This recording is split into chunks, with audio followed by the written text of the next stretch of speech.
Ayon po sa report ng CBSA, ang Canada Border Service Agency, nakapagpa-deport ang Canada ng mas marami na mga foreign nationals ngayong taon 2025 as compared sa mga nakalipas na taon.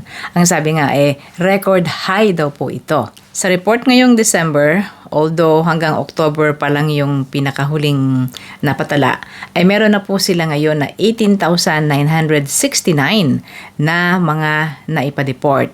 Out of this number, 8,900 po yung deportation, 5,800 naman yung exclusions, at 3,900 naman yung mga departure order.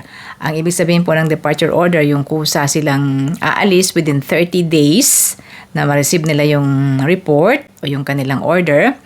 Kailangan mag-report sila sa CBSA kung kailan sila aalis, at kapag hindi sila umalis, ang departure order po ay magiging deportation order. Yun namang exclusion, kung tawagin guys, yun yung they cannot come back to Canada within 1 year.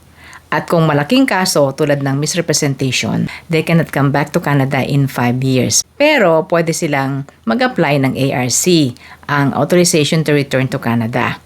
At kapag na-approvean, then they can come back. At ang deportation naman, ayan po yung permanently hindi sila makakabalik sa Canada supposed to be, pero they are also allowed to apply for ARC, ang Authorization to Return to Canada. And pag na-approvean, then they can come back. Sinabing mas mataas ngayong taon kumpara sa 2024 kasi last year nga ay 17,300 plus lang po ang kanilang na-serve na removal. At noong 2023 ay 15,200, kaya mas marami nga naman ngayong taon.